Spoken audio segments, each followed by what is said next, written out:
Mañana hemos glorificado el nombre del Señor, hemos entregado lo consagrado a Él. Vamos a ocuparnos un momento de la palabra del Señor. Así es que le voy a pedir que vaya al capítulo 3 de Mateo. Mateo capítulo número 3. Y hemos terminado ya de platicar acerca de las parábolas de Mateo 13. Pero hoy quiero compartir y comenzar a compartir algo que me llamó la atención el Señor, ¿verdad? Tocante a que todos estamos en esta tierra para desarrollar un servicio, un ministerio hacia Dios, a favor de Dios, a favor de la obra de Dios, que es extender su reino en el corazón de hombres y mujeres. Entonces, al estar en esta tierra, todos los que ya le conocemos, ¿verdad? Todos los que ya hemos entregado nuestra vida al Señor, entendemos que nuestro servicio, nuestra forma de servir a Dios, tampoco puede ser como nosotros querramos, como nosotros se nos dé la idea que debe ser. En una parte de la Escritura, que está ya por la primera carta de Juan, Juan afirma que todo el que pertenece al Señor debe vivir como Él vivió. La otra versión dice debe andar como Él anduvo. Es decir, hermano, tenemos un modelo y el único modelo válido para nosotros es Jesucristo. Cuando nosotros veamos a otras personas que están viviendo como Jesucristo, podemos imitar a esas personas. Así lo dijo Pablo: sean imitadores de mí como yo lo soy de Cristo. Pero en realidad nosotros tenemos un ejemplo a seguir y es Jesucristo nada más. Entonces nuestra manera de vivir, de servir, de hablar, de negociar, de todo lo que hacemos, lo tenemos que hacer desde la plataforma del ejemplo de nuestro Señor Jesucristo. Por eso es que quiero que leamos capítulo 3 de Mateo, del 13 y nos continuemos hasta el 14, 17. Este pasaje nos va a servir como referencia para poder ver la manera en que el Señor Jesús realizó su ministerio, su servicio en esta tierra, y nosotros tenemos que hacerlo de la misma manera. Dice el versículo 13, lo voy a leer en la Nueva Versión Internacional, Mateo 3:13. Un día Jesús fue de Galilea al Jordán para que Juan lo bautizara. Pero Juan trató de disuadirlo. Yo soy el que necesita ser bautizado por ti y tú vienes a mí, objetó. Dejémoslo así por ahora, pues nos conviene cumplir con lo que es justo, le contestó Jesús. Entonces Juan consintió. Tan pronto como Jesús fue bautizado, subió del agua. En ese momento se abrió el cielo y él vio al Espíritu de Dios bajar como una paloma y posarse sobre él. Y oí una voz del cielo que decía: este es mi Hijo amado, estoy muy complacido con él. Luego el Espíritu llevó a Jesús al desierto para que el diablo lo sometiera a tentación. Después de ayunar 40 días y 40 noches, tuvo hambre. El tentador se le acercó y le propuso: si eres el Hijo de Dios, ordena que estas piedras se conviertan en pan. Jesús le respondió: escrito está, no solo de pan vive el hombre, sino de toda palabra que sale de la boca de Dios. Versículo 5. Luego el diablo lo llevó a la ciudad santa e hizo que se pusiera de pie sobre la parte más alta del templo y le dijo: si eres el Hijo de Dios, tírate abajo, porque escrito está, ordenaré que sus ángeles te sostengan en sus manos para que no tropieces con piedra alguna. Versículo 7. También está escrito: no pongas a prueba al Señor tu Dios, le contestó Jesús. De nuevo lo tentó el diablo, llevándolo a una montaña muy alta, y le mostró todos los reinos del mundo y su esplendor. Todo esto te daré si te postras y me adoras. Vete, Satanás, le dijo Jesús, porque escrito está: adora al Señor tu Dios y sírvele solamente a Él. Entonces el diablo lo dejó y unos ángeles acudieron a servirle. Versículo 12. Cuando Jesús oyó que habían encarcelado a Juan, regresó a Galilea, partió de Nazaret y se fue a vivir a Capernaum, que está junto al lago de la región de Zabulón y Neftalí, para cumplir lo dicho por el profeta Isaías. tierra de Zabulón y tierra de Neftalí, camino del mar y del otro lado del Jordán. Galilea de los gentiles, el pueblo que habitaba en la oscuridad ha visto una gran luz. Sobre los que viven en densas tinieblas, la luz ha resplandecido. Desde entonces comenzó Jesús a predicar: arrepiéntanse, porque el reino de los cielos está cerca. Amén y amén. Muy bien, hermanos, como podemos ver, el servicio básicamente que nosotros tenemos que realizar sobre esta tierra, hermano, es anunciar, es mostrar a la gente el reino de los cielos como Jesús lo hizo.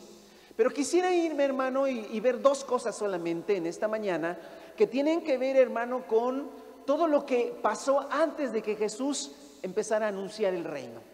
Porque no son cosas simplemente acontecimientos que pasaron porque tenían que pasar, o no son cosas que están escritas ahí pues para rellenar, sino que en realidad hay un mensaje para nosotros, hermano, en todo esto. Y la primera cosa que quiero que preste usted atención es que hay un constante mencionar Galilea. Galilea. Jesús salió de Galilea y fue a ver a Juan. Después él espera que Juan el Bautista es encarcelado. Él regresa a Nazaret de Galilea. De ahí se mueve a Capernaum de Galilea. Y entonces dice el escritor que todo lo hizo para que se cumpliera lo dicho por el profeta Isaías, que algo tenía que suceder en Galilea. Entonces creo, hermano, que el asunto de Galilea es importante. Y es importante porque algo nos quiere decir el Señor tocante a nuestro servicio. Porque Jesús no comenzó su ministerio en Galilea nada más porque sí, sino porque tenía un sentido. Entonces, déjeme platicarle un poquito de Galilea. Yo sé que usted conoce un poco también, y si lo que yo le platico le puede ayudar a tener una visión más amplia de Galilea, le puede ayudar, hermano, a entender lo que el Señor en esta mañana nos quiera decir. Amén. Primera cosa, usted sabe que en los tiempos de Jesús, las 12 tribus de Israel, ¿sí?, que fueron el origen del pueblo de Israel, que fue la distribución que hizo Josué, ¿sí?, cuando la tierra de Canaán fue poseída por Israel. Me estoy yendo, hermano, muchos siglos antes de Cristo. La tierra de Canaán fue conquistada por los israelitas, todo el mundo conocemos eso. Después la tierra fue dividida por las 12 tribus de Israel, que dieron origen, hermano, a lo que es Palestina, la tierra de Israel, y todo esto. Para los tiempos de Cristo han pasado muchas cosas, y la tierra de Israel ya no está políticamente dividida, ¿sí?, por las tribus. Aunque siguen estando en los judíos, en los israelitas, las 12 tribus, para el imperio romano y para la distribución de aquel tiempo, toda Palestina ahora está dividida en 3 grandes regiones. Una al norte, una en el centro y una en el sur. Y las 3 grandes regiones, que es cuando tú lees el Nuevo Testamento, cuando lees los evangelios, te vas a encontrar con ciudades y pueblos que están en esas 3 regiones que abarcan finalmente lo que eran las 12 tribus de Israel. Y esas 3 grandes regiones son: en el sur, Judea; en la parte centro, Samaria; y en la parte norte, Galilea. ¿Sí? Vuelvo a repetirlo: en la parte sur, como para que se imagine, ahí está en su mente el mar Mediterráneo, y está ahí el mar de Galilea, o la laguna de Galilea, el Jordán, el mar Muerto, y toda esa parte de ahí es lo que es Palestina. Está geográficamente dividido para los tiempos de Cristo en la parte sur, hacia abajo, que es todo lo que es Judea. Ahí está la capital, Jerusalén. Y luego está la parte centro, que es Samaria. Y ya en la parte norte, ¿sí?, ya pegado a lo que sería, empezaría lo que es Asia y Europa, está la parte norte, que es precisamente Galilea. Ahora, ¿quién vivía en Galilea? ¿O qué era Galilea? Bueno, Galilea estaba habitada obviamente por israelitas también, por judíos, pero como estaba más al norte, estaba muy alejado. Galilea, los galileos estaban alejados de Jerusalén, estaban alejados del templo, estaban alejados, hermano, de alguna manera del centro. Ya ve que los seres humanos siempre, por cuestiones geográficas, hacemos cosas donde es el centro, donde es la capital, ahí se concentran más las cosas. Entonces, los galileos eran las personas más alejadas de la capital, Jerusalén, y obviamente alejados del templo, alejados, hermano, de los grupos religiosos más fuertes, y por lo tanto, hermano, ellos tenían más contacto con pueblos no judíos, con pueblos no israelitas, y tenían contacto con pueblos paganos. Obviamente, siempre que hay una frontera, se mezclan las culturas y se mezclan muchas cosas. De ahí, hermano, que los galileos eran vistos, y de hecho sucedía eso, que habían sido impregnados más del paganismo, habían sido impregnados más de las culturas y la religión pagana. Entonces esto quería decir, amados hermanos, que los galileos de alguna manera eran más paganos que los de Judea. Los de Judea eran gente que se había mantenido más pegada al templo, más pegada a la ley, más pegada a la religión judía, y de alguna manera podían decir que eran menos paganos que los galileos. Otra cosa interesante, hermano, es que cuando el reino se divide, déjeme irme un poquito más atrás, el reino se divide, ya ve que la Biblia enseña que Saúl fue el primer rey, después David y luego Salomón. Estos fueron los únicos 3 reyes que tuvieron reinados sobre todas las 12 tribus de Israel. Ya en los tiempos del hijo de Salomón, Roboam, ¿verdad? El pueblo le pidió a Roboam que bajara un poco la carga de impuestos que Salomón había puesto y que ellos seguirían sirviéndoles. Pero Roboam no quiso, no aceptó, y el reino se le dividió. Y de ahí surgen, hermano, dos reinos, el reino del norte y el reino del sur, cosas que usted ya ha escuchado en alguna ocasión, y si no, se lo estoy platicando ya. El reino del norte se conformó por 10 tribus, y el reino del sur solamente se quedaron 2 tribus. Las 2 tribus del reino del sur fueron Judá y Benjamín, y las otras 10 tribus se quedaron en el norte.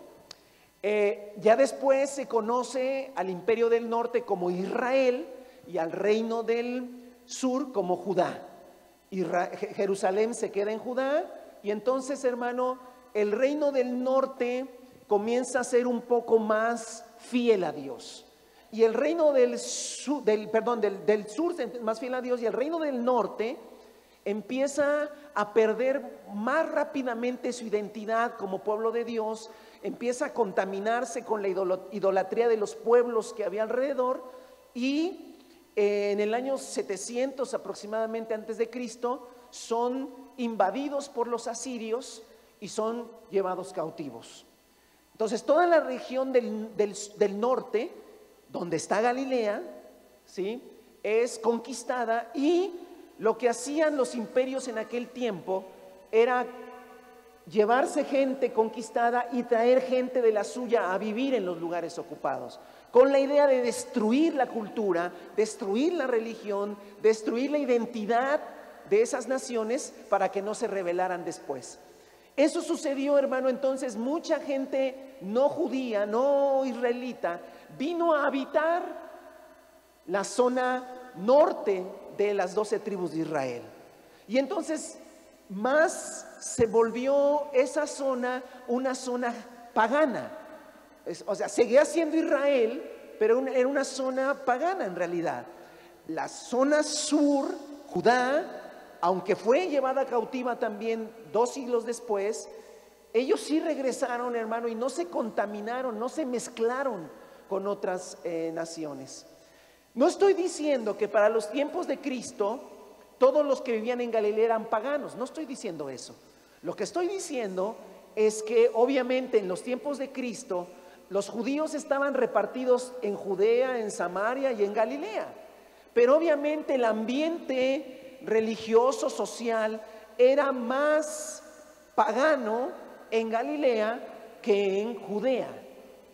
Todo esto, hermano, toda esta historia que le estoy contando ahora tiene su sentido porque, grabes esto por favor, Dios tiene como una inclinación tiene como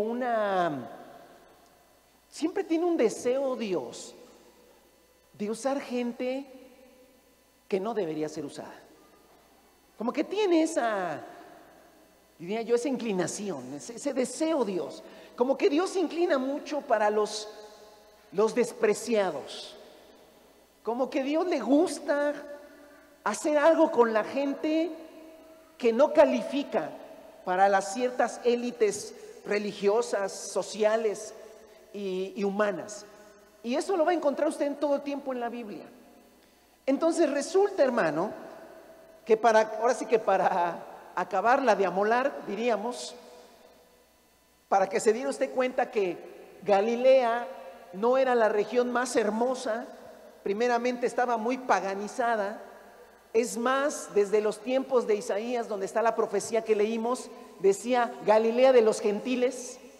O sea, ya se le había puesto hasta un apodo a esa región, Galilea de los gentiles. Es decir, si tú vives en Galilea, pues serás judío, pero déjame tener mis reservas porque se me hace que estás medio paganizado. Esa era la idea que tenían, y era cierta en mucha manera. Esa era la idea que tenían los judíos de Jerusalén de los galileos.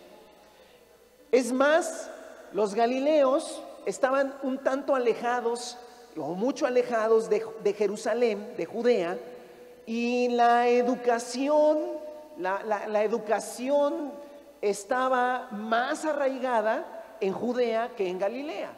Es decir, los grandes pensadores, los grandes intelectuales, los grandes religiosos, los grandes conocedores estaban en Jerusalén, en Judea, no estaban en Galilea. De tal manera que recuerdan ustedes cuando Pedro niega a Jesucristo y luego una mujer se le acerca y le dice: tú también andabas con él, porque tu forma de hablar te delata. Entonces se dice, hermano, que los galileos aún pronunciaban ciertas palabras mal. No estoy diciendo que eran analfabetas, ignorantes, no. Simplemente es como los del norte, ¿no? Cuando nos llegan medios spanglish, ¿no? O sea, ya empieza a haber una mezcla y no hay un lenguaje tan puro. Eso se notaba también entre los galileos. Pero como para ponerle la cereza al pastel del desprecio, hermano, dice la Escritura que en tiempos de Salomón,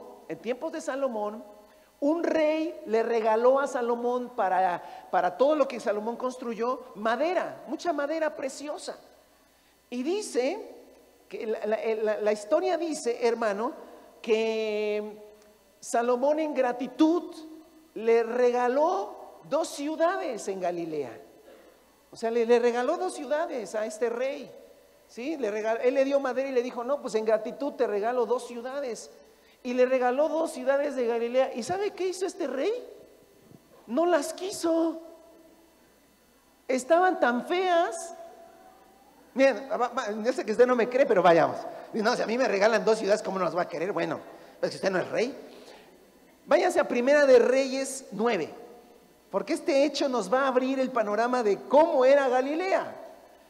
¿Sí? Ya ahorita a este momento usted dice: yo ni quiero conocer Galilea. ¿Ah? Primera de Reyes, capítulo 9. Si un día voy a Tierra Santa, voy a Jerusalén. Ya voy a ir a Galilea. Ya me digo, creo que está re feo, ¿no? Sí, está feo, hermano. Miren, Primera de Reyes 9 dice lo siguiente en el versículo 11. 22 años tardó el rey Salomón en construir los 2 edificios, es decir, el templo del Señor y el palacio real. Después de lo cual le dio a Hiram, rey de Tiro, 20 ciudades. No fueron 20, hermano, estoy diciendo que 2. 20 ciudades en Galilea, porque Hiram lo había abastecido con todo el cedro, el pino y el oro que quiso. Mire, no fueron 2, 20. Sin embargo, cuando Hiram salió de Tiro y fue a ver las ciudades que Salomón le había dado, no quedó satisfecho con ellos. Hermano mío, protestó Hiram, ¿qué clase de ciudades son estas que me has dado? De modo que llamó a esa región Kabul. ¿Y sabe qué significa Kabul? Nada. ¿Cuántos quieren ir a conocer Galilea, hermano? Hermano, no, dijo este rey, me diste 20 ciudades, casi, oye hermano, no te pases, yo te di cedro, te di pino, te di oro y tú me das estas cosas ahí que dices que son ciudades. Eso es Kabul, eso no es nada. Y ya, nomás para que usted vea qué era Galilea. Luego, aparte de estar feo, aparte de no tener nada, religiosamente, hermano, estaban impregnados por mucha cultura pagana. Por eso, hermano, ser de Galilea no era una cosa que tú dijeras, wow, ¿de dónde eres usted? De Galilea. Y todos dijeran, wow, de Galilea. Yo, ¿de dónde eres? De Galilea. ¿De dónde? Galilea. Ah. Hermano, ese era Galilea. Vayamos a Mateo capítulo 3.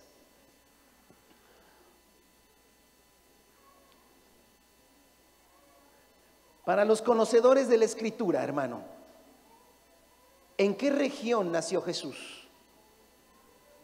Antes de contestar, ¿en qué región nació Jesús?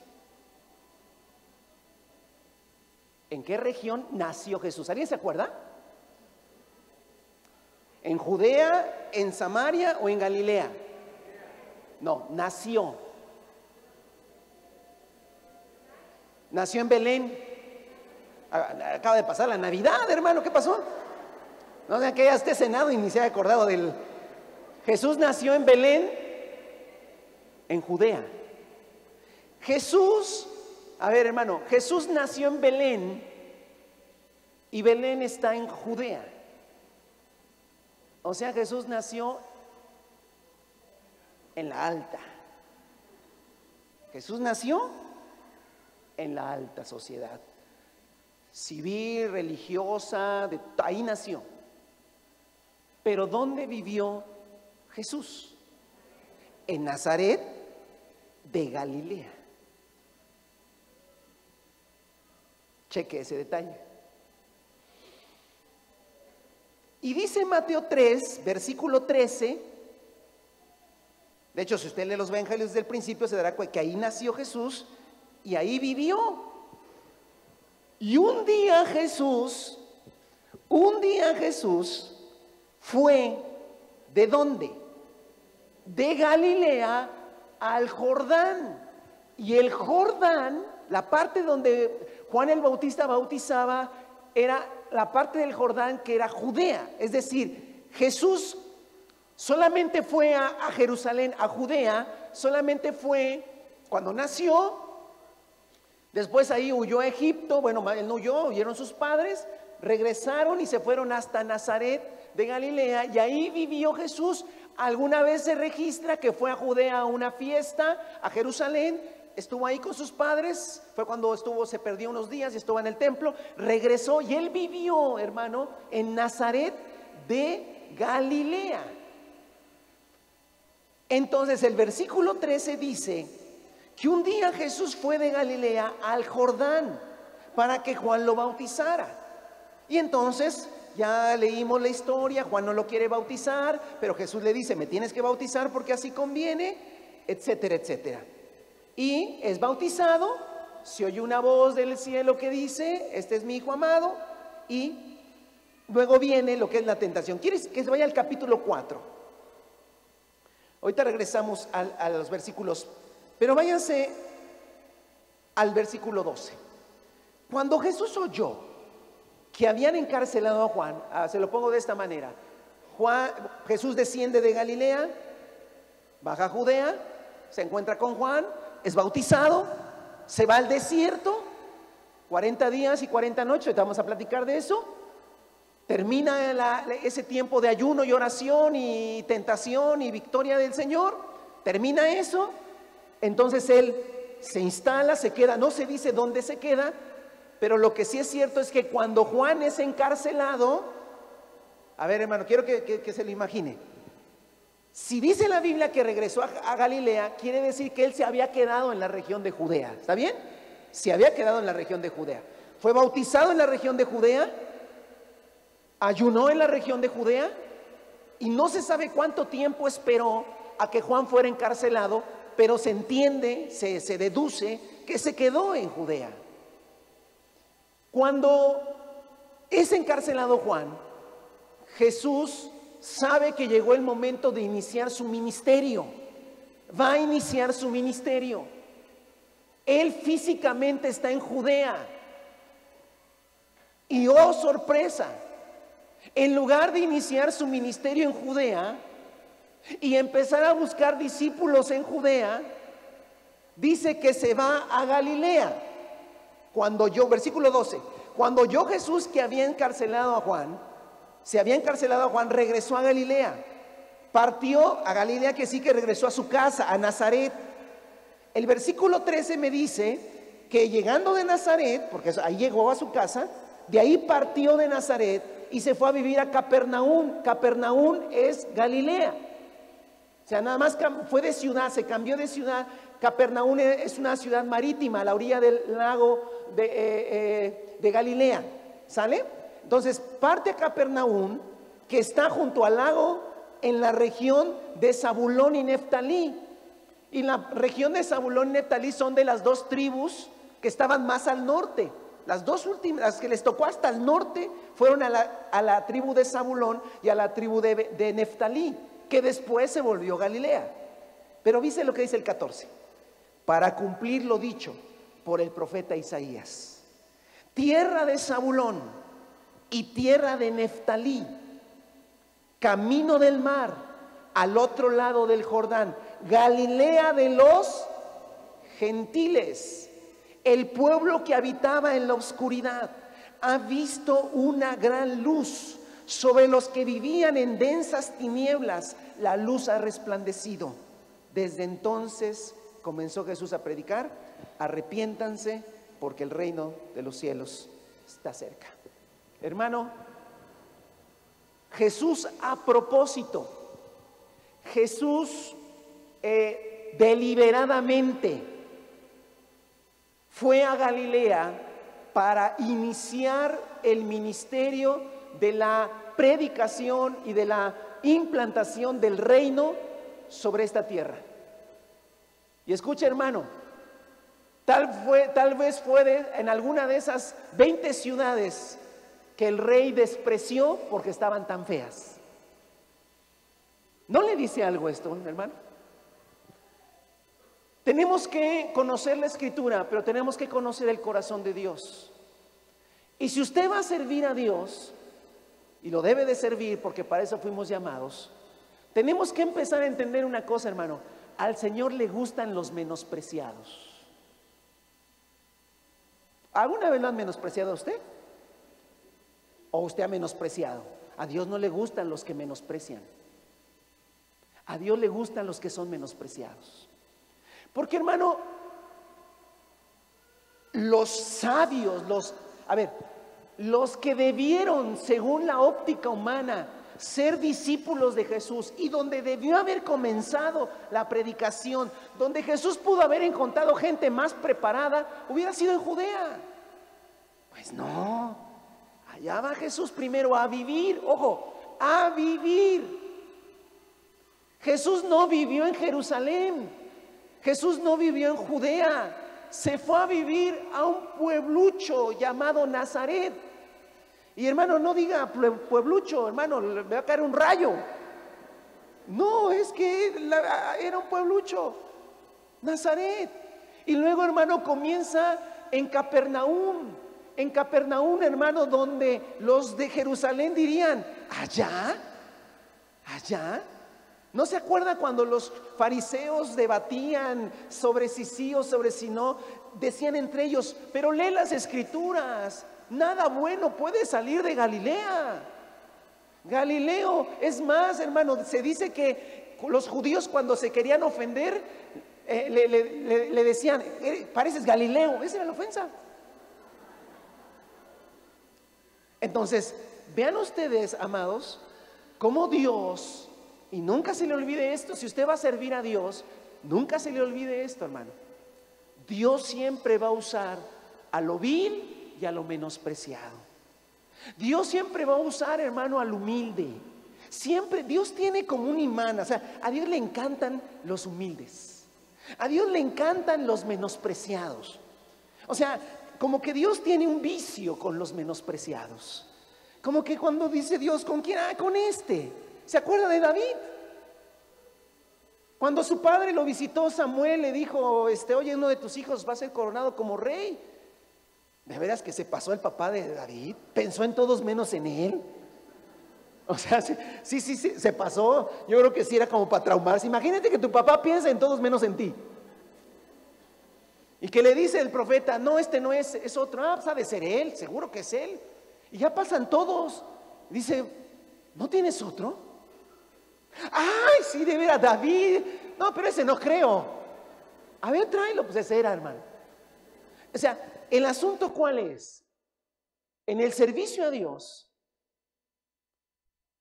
dos cosas. Uno, nunca menosprecies a nadie. Nunca menosprecies a nadie. Y segunda, nunca te creas de la alta. Nunca te creas el que te lo sabes todo. Nunca te creas el que nadie te puede enseñar.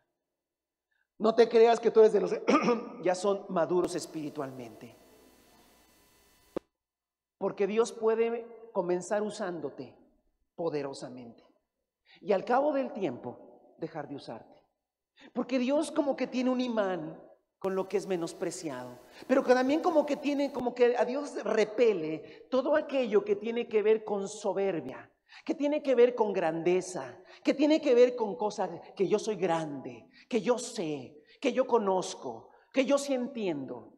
Bueno, tú el día que se te revele, pobrecito, como tú no. Bueno, sí, esos paganos, no, hermano. Dios no se maneja de esa manera.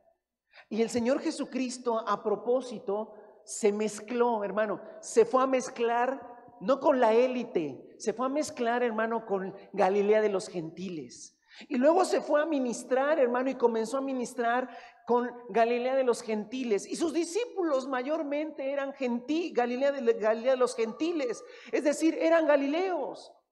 No quiere decir, hermano, y no quiero dar la idea de que eran hombres que no conocían a Dios o que no eran hombres que no leían el Antiguo Testamento. No, hermano, eran hombres que conocían la Escritura, porque todos los niños judíos se les enseñaba la Escritura, hermano. Todos los niños judíos se sabían muchísimas porciones de memoria del Antiguo Testamento, hermano. Y Pedro y todos ellos eran así, pero no eran, obviamente ellos no eran rabinos. Hermano, la élite religiosa estaba en Jerusalén. Allá es donde estaban los que sí sabían, los que sí conocían, los puros, los santos, los que no se han mezclado con los paganos, los que pueden decir, yo sí soy de linaje real. ¿Se acuerda que las discusiones de Jesús con los judíos en Jerusalén eran sobre eso? Nosotros somos hijos de Abraham. No somos hijos de fornicación como otros. Más o menos era el sentido. ¿Sí? Cuando dijo el Señor, hablando de Abraham, ellos dijeron, nosotros somos, porque sí, hermano, todos los de Judea sí podían llenarse la boca, como se dice por acá, tener el orgullo de decir, nosotros somos realmente judíos, descendientes de Abraham, puros. Los de Galilea, pues quién sabe. Hay tanta historia, hay secretos de familia, ¿verdad? Que quién sabe si los de Galilea en realidad fueran tan puros como decían que eran. Por eso cuando Jesús les dijo, pero ve lo tremendo, hermano, ve lo tremendo, ellos no sabían que Jesús, aunque venía de Nazaret, en realidad había nacido en Judea, porque era descendiente legítimo de David. Pero él no, a ver, hermano, eso es lo que, si tú le vas a servir a Dios y si tú vas a ser usado por el Señor, dice el pasaje, el que permanece en él debe andar como él anduvo. Era de Judea, Jesús, pero vivió en Galilea. O sea, él era de linaje puro, pero se fue a convivir con los que quién sabe si eran de linaje puro. ¿Eso qué te enseña, hermano? Te enseña lo siguiente: que nunca se te olvide que esos paganos de allá afuera, nosotros éramos paganos de allá afuera también. Que esos ignorantes que no conocen la Escritura éramos también nosotros esos ignorantes. Esos que no sabíamos si la Biblia empezaba por Apocalipsis o por Génesis éramos nosotros. Esos hermanos que teníamos nuestra música y nuestros ídolos éramos nosotros. Y que hoy somos lo que somos en Cristo, y acá lo debemos de tener en nuestro corazón, pero tenemos que juntarnos con los de Galilea, porque también de allá venimos todos, de Galilea. No sé, hermano, me llamó la atención buscando todo esto, buscando en algunos información. Llegué a un lugar que me hablaba de Galilea y el título está muy bonito. Decía, yo soy de Galilea. Y explicaba este hermano, ¿verdad? Este sentido de que, ¿de dónde somos nosotros en realidad? Jesús fue de Galilea. Que nunca se nos olvide, hermano, y si vamos a servir al Señor, no podemos empezarnos a rodear, ojo, no podemos empezarnos a rodear solo de gente cristiana. Y solo con algunos cristianos.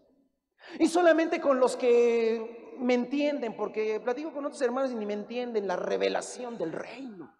Órale. Y juntarme con otros peor. No, ¿cómo? Hermanos, Jesús sabía que él era de Judea, pero se fue a vivir a Galilea y encontró a sus discípulos en Galilea, Galilea de los gentiles.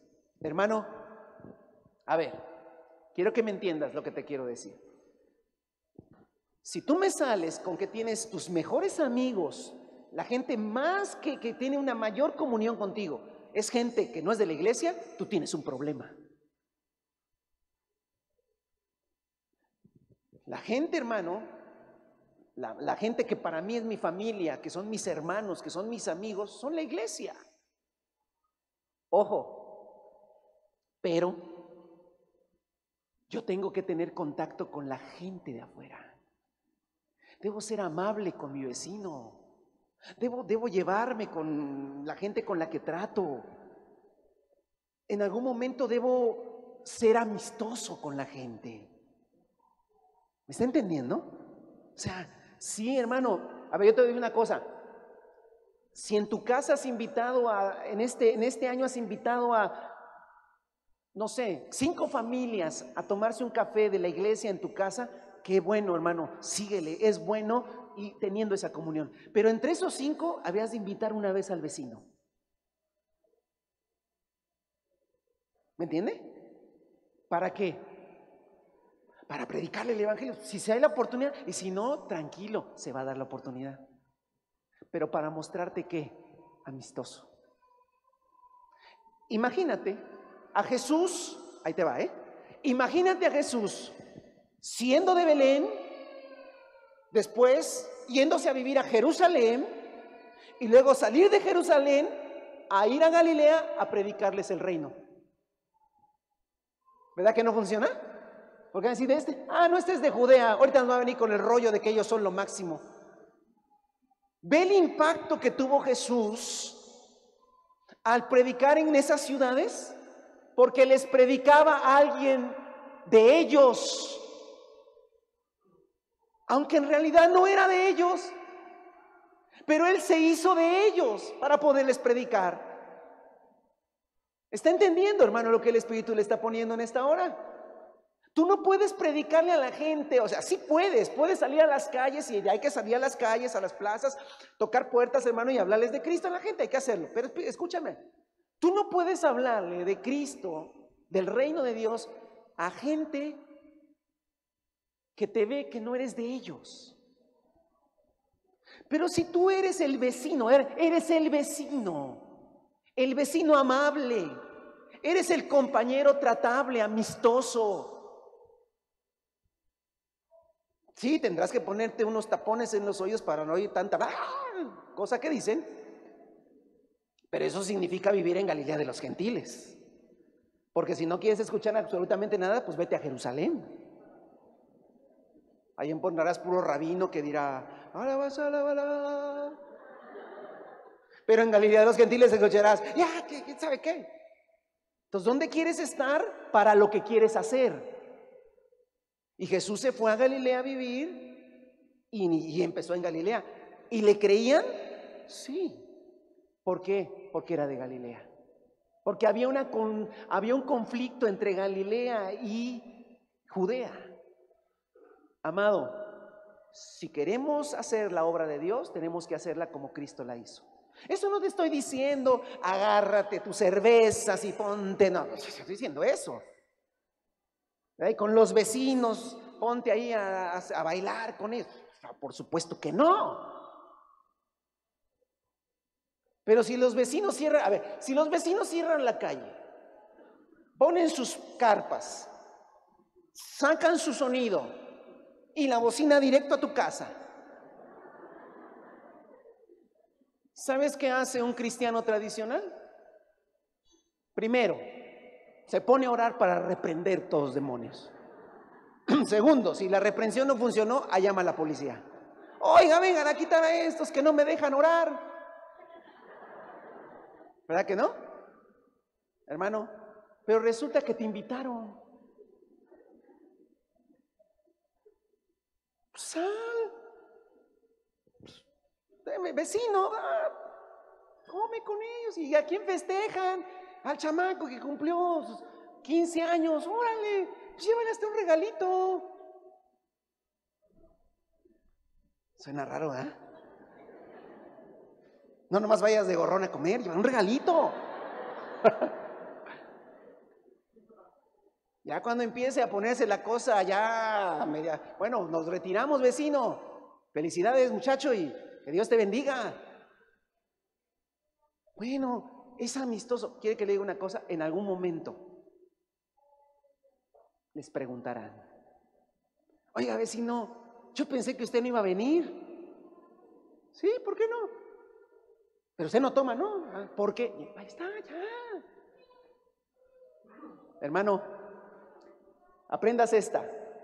Usted no puede hacer la obra de Dios diferente a como la hizo Jesús. Y Jesús comenzó identificándose como Galileo, aunque no era Galileo, y se fue a Galilea. Y todo comenzó en Galilea. ¿Y sabe que lo hizo, hermano? Porque así funciona y porque estaba profetizado. Así que, hermano, ni se paganice, pero tampoco se judaice. Sea un siervo de Dios mezclado entre la gente, no haciendo lo que hace la gente, pero mezclado con la gente. Sobre todo, hermano, porque otra vez, Dios tiene una atracción por los despreciados. Por aquel que dices: no, ese es mi vecino, no mi vecino, Dios, Señor, mi vecino es lo peor. Aguas, porque Dios como que tiene atracción por esa gente. Ay, Señor, mi vecino, Señor, ojalá un día sea como yo. Puede que Dios empiece a decir: no me identifico contigo, me identifico con ese que es el despreciado. Por aquel que dice: ese nunca va a cambiar, ese es lo peor. No, ese ni el evangelio le va a funcionar. Hermano, lo menospreciado es lo que a Dios le agrada. Ese sobrinito que anda por ahí chamaco latoso, que es lo peor, no, ese es un diablillo, Contrólenlo porque es un diablillo. No sea que ese diablillo un día sea un siervo de Dios. Porque a Dios le gusta mucho la gente que menosprecia. Por eso usted no menosprecia a nadie. Usted no menosprecia a nadie. Que lo menosprecien. Y segunda cosa, hermano, ¿tú crees que no tienes muchas capacidades? ¿Tú crees que no eres una persona muy inteligente? ¿Tú crees que eres una persona que te cuesta mucho hablar? ¿Tú crees que es una persona que no tienes muchos talentos? ¿Tú siempre no fuiste de dieces? ¿Siempre fuiste el que pasaste de panzazo?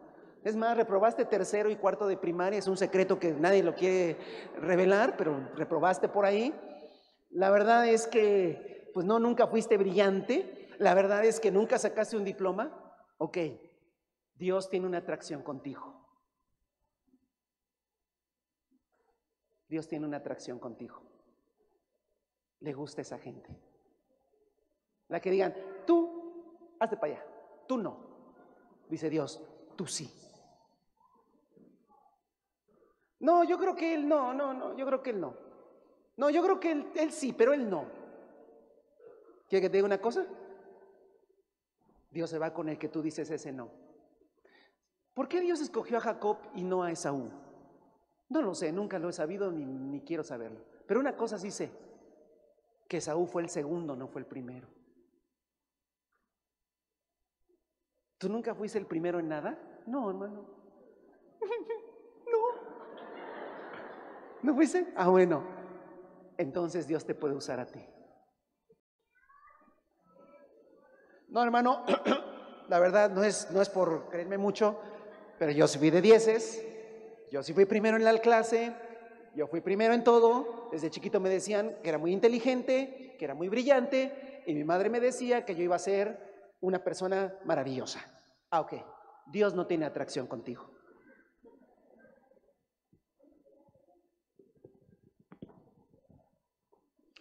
¿Pero qué quiere, hermano? Si soy inteligente. ¿Qué quiere que haga con esta guapura y esta inteligencia? ¿Qué quiere que haga con esta brillantez? Haz lo que Jesús hizo. Haz lo que Jesús hizo. ¿Eres inteligente? ¿Eres guapo? ¿Eres brillante? Hazlo como si no fueras. Y ya. ¿Eres de Judea? Sí, hermano, pero soy de Judea. Sí, pero vete a vivir a Galilea. Nunca va a decir, yo soy inteligente, yo puedo, yo hago. Dios a esa gente no le gusta. Dios le gusta a la gente que no sabe. Entonces, hazte como que no sabes. No digas, no, esto ahorita me lo chuto en 3 patadas, ya sé cómo es. No lo chuto en 3 patadas. No sé, Dios, dime cómo. Yo en mi inteligencia sé cómo hacerlo, pero he decidido no usar mi inteligencia. ¿Por qué? Porque quiero que Dios me use, quiero ser de Galilea. Porque Dios tiene una atracción por aquellos que son menospreciados. Amén. Segunda cosa que quiero comentar en esta mañana. Mateo capítulo 4. Versículo 1. Luego que Jesús es bautizado, es llevado por el Espíritu al desierto. Segunda cosa que tenemos que aprender de Jesús. Y Jesús es ungido con Juan el Bautista, es ungido. Llega de Galilea y es ungido como el Mesías. Todavía no ha hecho un milagro, escuche, no ha hecho un milagro, no ha hecho nada. Jesús no ha hecho nada, no le ha predicado a nadie. Nadie ha escuchado ni una prédica de Jesús, ni un milagro. Y escuche, váyase al versículo antes del capítulo 4, versículo 1, el final del 17 del 3. Y una voz del cielo que decía, este es mi Hijo amado, estoy muy complacido en él. Hermano, si Jesús no había hecho nada, Jesús fue ungido por el Señor Dios Todopoderoso y oyó una voz del cielo que le dijo, tú eres mi hijo, estoy complacido en ti, y no había hecho nada. Hermano, si usted le va a servir a Dios, ojo, usted primero debe estar seguro de lo que es en Cristo y luego va a servir. Si usted quiere hacer algo sin estar seguro de lo que es en Cristo, no va a funcionar. Hermano, cuando vemos el pasaje de la tentación de Jesús es muy interesante, porque cuando Jesús es llevado por el Espíritu al desierto, dice que ayunó 40 días y 40 noches y vino el diablo a tentarlo. Pero la tentación, hermano, es muy peculiar. La tentación es muy interesante. El diablo sabía que ahora el ungido, Jesús, iba a comenzar un ministerio, iba a comenzar un servicio, iba a empezar a hacer algo para Dios. Y entonces la tentación del diablo tiene que ver con el ministerio. Tú estás llamado a servir a Dios. No te creas mucho. No te creas suficiente en ti mismo. No creas que te llamó el Señor porque tienes muchas capacidades.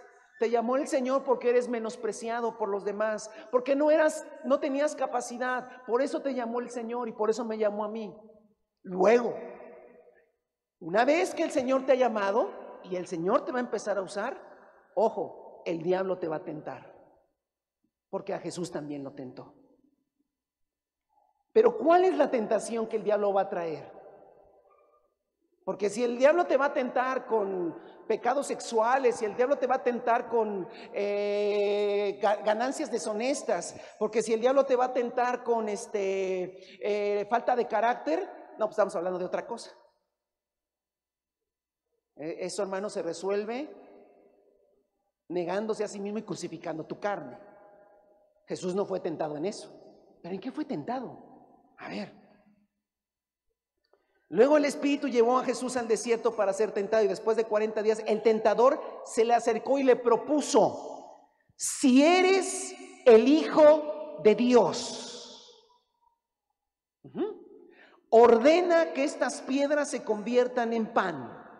Eso está en el versículo 3. Pero ve al 6. Si eres el Hijo de Dios, tírate abajo. Y luego en el versículo 9, todo esto te daré si te postras y me adoras. Las 3 cosas que el diablo le pidió a Jesús es que hiciera algo. ¿Está de acuerdo conmigo? Que hiciera algo. Primero, que hiciera un milagro al convertir unas piedras en pan. Jesús tenía que hacer algo. Lo segundo es que Jesús tenía que hacer otra cosa, era arrojarse de las azoteas del templo, tenía que arrojarse, eso es lo que tenía que hacer.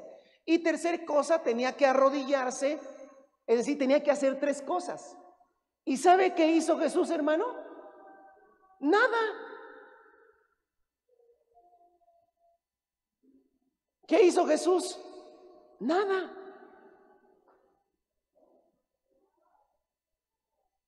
O sea que la tentación se venció haciendo nada. Y me llama la atención, hermano, esta parte, porque en realidad Jesús no hizo nada. A ver, convierte esas piedras en pan. Lo llevó el diablo, le permitió Dios llevar al diablo su cuerpo encima del templo y dijo: arrójate. Se puso delante y le dijo: arrodíllate. Hermano, lo que te quiero decir en esta mañana, para ir terminando, es lo siguiente. Si tú vas a servir a Dios, y lo tienes que hacer, tú no eres por lo que haces. Tú no eres por lo que haces. Tú eres por lo que Dios dice que tú eres. A ver, yo no soy porque predico. Porque si el día que ya no me toque predicar, porque si Dios me presta la vida, ya estoy cansado, ya la voz se acabó, ya pobre viejito, ya bájenlo de ahí, y ya no me toca. Si ese día, hermano, llega, me voy a deprimir, porque yo soy lo que hago. Y hermano, tú no eres lo que haces. Tú no necesitas hacer algo para que entonces entiendas que eres siervo de Dios o sierva de Dios. Jesús no comenzó así. Jesús no comenzó haciendo un milagro y dijo: ¡pum! Ahí está. ¡Sí soy! Sí, ya, sí soy. No, Él dijo: soy, porque Dios me dijo que soy. Tú eres mi hijo amado, tú eres. Amén. A ver, un día el Señor a mi vida y a la vida de mi esposa me dijo: tú eres pastor. Soy pastor. ¿Y sabe cuánta gente pastoreaba? Ninguna. Pero tú debes comenzar que tú eres, a ver, tú eres lo que dijo que Dios que eres. aunque no estés haciendo absolutamente ¿qué? Nada. Y no es lo que haces, a ver, no es lo que haces lo que te va a dar una identidad. Eres tú, lo que Dios dijo que tú eres. Y si tú eres un siervo y una sierva del Señor, tienes que oír la voz de Dios que un día te diga, tú eres mi siervo y tú eres mi sierva. Señor, pero no he ganado un alma, tú eres evangelista, no he ganado a nadie, eres evangelista. Tú eres pastor, pero no pastoreo ni a mis familia, tú eres pastor. Tú eres apóstol, tú eres profeta, tú eres maestro, tú eres mi siervo, tienes un diaconado, un servicio a realizar, tú eres eso. Así como la voz de Dios se oyó en Jesús, tú eres mi hijo amado. Que diga una cosa, el diablo va a venir y te va a tentar, porque él quiere, el diablo quiere que tú te sientas siervo hasta que hagas algo. Porque si el diablo te convence de que tienes que hacer algo para considerarte siervo de Dios, entonces tú vas a caer en la trampa del diablo. Y en la trampa del diablo te va a hacer que hagas todo para lograr alcanzar algo. Y el día que lo logres te vas a llenar de vanidad y te vas a llenar de altivez. Hermano, si Dios habla a tu vida que tú eres siervo y sierva del Señor, tú eres. No necesitas demostrar nada. Y si tú oraste, si el Señor te dijo, tú eres mi siervo, y el Señor te pone un enfermo enfrente, y oras y declaras sanidad por el enfermo, y el enfermo no sana, ¿qué pasó? ¿Eres o no eres? Sí. Y oras por otro y no sana, ¿eres o no eres? Sí. Y te la puedes pasar toda la vida, hermano, y eres. Si el diablo te puede mover de eso, acabó con tu ministerio. Acabó con tu trabajo para el Señor. Porque tú vas a querer hacer algo para entonces sentirte siervo de Dios, sierva de Dios. Y Jesús no comenzó así. Por eso el tema, hermano, en esta mañana es que debemos vivir como Él vivió. Debemos mezclarnos entre los Galilea de los gentiles. Y segundo, hermano, debes primero saber quién eres en Cristo Jesús. Y después, ya que Jesús, tú eres mi hijo amado, llegó el diablo y dijo, a ver, si eres el hijo de Dios, yo soy hijo de Dios porque Él me dijo que soy. Pero a ver, convierte esas piedras en pan. No, porque eso no demuestra que soy hijo de Dios. A ver, arrójate del templo. No, tampoco, porque eso no demuestra que Dios está conmigo. A ver, arrodíllate. No, porque eso no es el camino que el Señor me mostró para cumplir su voluntad. ¿Sí? Hermanos, a resumidas cuentas, Jesús no hizo nada. Pero cuando Él comprobó, ojo, cuando Jesús recibió la palabra de que había sido elegido como hijo de Dios, porque era hijo de Dios, y después comprobó que lo era, y el diablo lo tentó, y él comprobó que lo era, ahora sí, comenzó Jesús a proclamar: el reino de Dios ha llegado. Hermano, tú no le puedes decir a la gente que si ellos entregan su vida a Jesucristo, Dios estará con ellos, cuando tú en los momentos de dificultad y de hambre, tú quieres que las piedras se conviertan en pan. Y si no se convierten, tú dudas de que Dios esté contigo. Y si no ves que suceda un milagro alrededor de tu circunstancia, tú te empiezas a cuestionar todos los días: ¿de verdad Dios estará conmigo? Quiero decirte una cosa: no sirves para el reino, para predicar el reino. Tú no puedes predicar el reino. Hace días se acercaba alguien y me decía: hermano, yo quiero orar, quiero que platiquemos, porque nosotros queremos el reino, amamos el reino, pero no hemos visto la provisión de Dios. De hecho, ayer estuvimos platicando, mi familia y yo, hasta tarde, orando y diciéndole: Señor, juntos, Señor, que hemos fallado, ¿por qué no hemos visto tu provisión, Señor? Pero aquí estamos, Padre, ya es tu voluntad en nuestra vida. Yo quisiera platicar con usted, pastor, ¿qué está pasando? Y yo me quedo así con el ojo cuadrado y le digo: a ver, déjame, ya me hiciste un cortocircuito. ¿Por qué? Tú me hablas de que no tienes reino. tienen necesidad. Y en lugar de estarse peleando y que tu esposa te esté reclamando y que tú también le estés gritando y tus hijos estén o tus hijas estén todas desesperadas y diciendo me voy de la casa, están juntos orando. Es reino, es reino.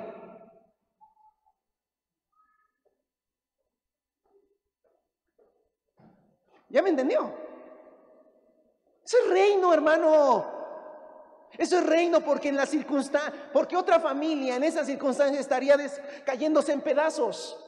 Pero entonces ustedes tienen reino. La provisión llegará y tengan paciencia y hay que buscar opciones del Señor. Pero ¿qué reino es reino? Tú le puedes hablar a otra persona de reino, pero si tú cada que hay una circunstancia adversa, un peligro, tú sientes como que Dios no está contigo, por favor, tú no puedes ir allá afuera a hablarle de reino a la gente, de un reino que en realidad no está en tu vida. Pero si tú dices, yo no muevo un dedo, o sea, a ver, me está lloviendo, me está pegando muchas cosas a mi vida, pero yo sé que Dios está conmigo, aunque parezca que no. Dios está conmigo, se está probando tu identidad en el reino, hermano. Y si tú puedes pasar esa tentación, esa es la verdadera tentación al ministerio.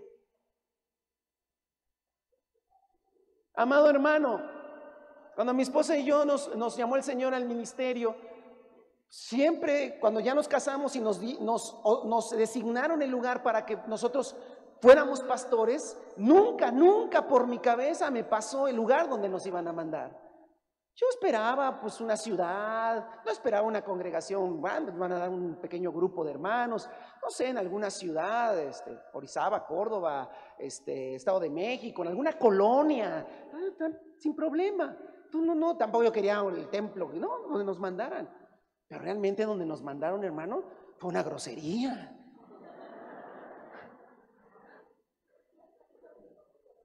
Y de las grandotas, hermano.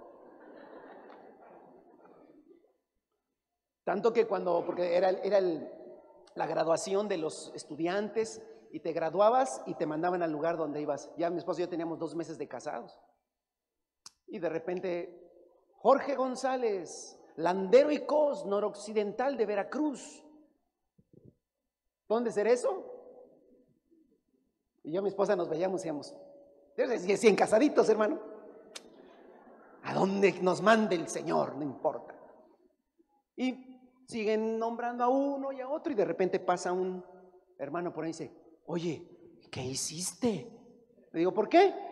Hasta bien grosero me dijo, ¿qué te comiste la torta antes del recreo? ¿Por qué? Pues porque ¿a dónde te mandaron? Le digo, no, tranquilo.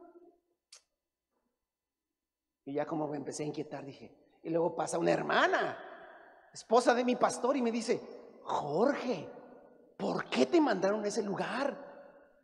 Y ya me empezaron a traumar y dice, ve y dile a Francisco, o sea, su esposo, ve y dile a Francisco, que no, que cómo se les ocurre que tú ese lugar. Y estamos sentaditos los dos y ahora sí que me pongo de pie. Y ahí, y mi esposa me aprieta la mano así. No crea que me trozó los dedos, no, una apretadita. Y me volví a sentar y digo, ¿qué pasó? ¿No que dijimos que a donde Dios nos mande? Por eso yo decía que aquí me iba a quedar, que no voy a ningún lado. Hermanos, contacte al hermano Pedro Ángeles, presbítero. Sí, hermano, sí, lo espero. ¿Dónde, hermano? Mire, toma el autobús en la Central del Norte, llega usted a la Veracruz, de ahí toma uno que vaya a Llano de En Medio y de Llano de En Medio usted va a agarrar otro que va a Ochotempa y de Ochotempa espera una camioneta que la suba a un lugar que se llama El Coyol. ¿Me entendió? Más o menos, así era, ¿no? Y bueno, hermano, para hacer las largas, la sierra, la Huasteca veracruzana, hermosa, por cierto, hermano, hermosos hermanos, pero un lugar donde no había luz, no había agua, no había nada. Porque Dios te prueba, ¿eres? Aquí en la punta del cerro eres. Aunque no estés en una ciudad, eres. Y vas a entender que lo vil y lo menospreciado siempre Dios me atrae. Y la verdad, hermano, después de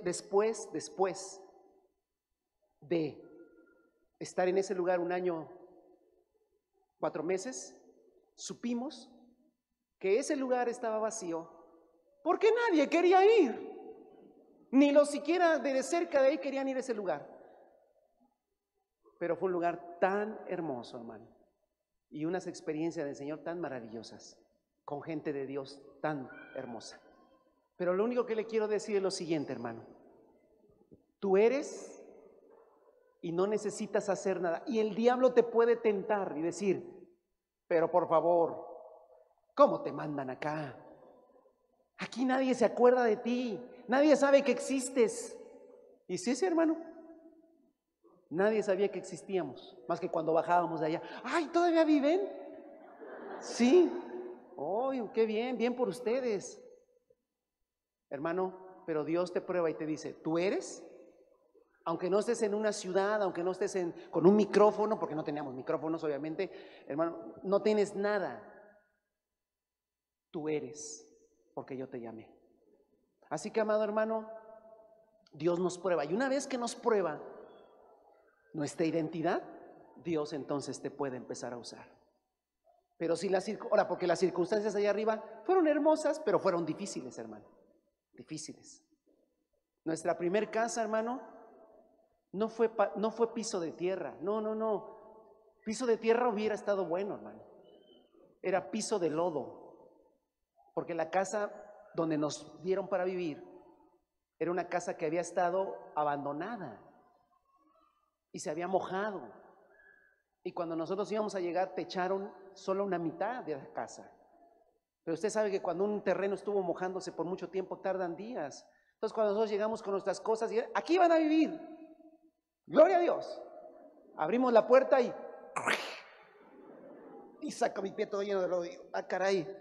Y Juanita dice: creo que aquí no vamos a poder. Digo: no, pero se va a secar, se va a secar. Y nos metimos al templo a vivir, dormimos en las bancas del templo.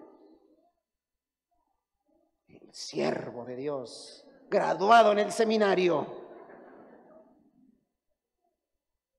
Y entonces uno dice: ¿de veras Dios estará conmigo o ya me abandonó? Hermano, Dios nos llevó a ese lugar para confirmar nuestro llamado y nuestra identidad, que pese a las circunstancias, Dios nos había llamado. Esa es mi experiencia y no tiene que ser la suya. Pero una cosa sí le digo: puede ser que lo que está pasando como familia, la situación que está viviendo actualmente, es que Dios está probando si usted se sabe hijo de Dios y se sabe siervo de Dios y sierva de Dios. Y si lo sabe, lo pasará y Dios lo empezará a usar para la gloria de su nombre. Póngase sobre sus pies, hermano, en el nombre de Jesucristo, y dele un aplauso al Señor Dios Todopoderoso. Póngase de pie en esta hora. Díganle al Señor: bendito Dios y Padre, aquí estamos. Vamos a orar al Señor, hermano. Vamos a orar al Señor. ¿Cuál es ¿de dónde sale usted? Hermanos, todos debemos salir de Galilea porque Jesús salió de Galilea. Y todos debemos ser probados en nuestra identidad como siervos suyos. Las circunstancias solamente te están probando. Y si tú te sabes siervo, aunque ese día aparentemente no tengas ni para comer, pero tú te sabes que eres siervo y sierva del Señor, hermano, entonces tendrás la autoridad espiritual y el respaldo divino para ir a decirle a la gente que hay un reino poderoso que ellos no han visto, pero que tú ya lo has visto. En el nombre de Jesús. Amén. Vamos.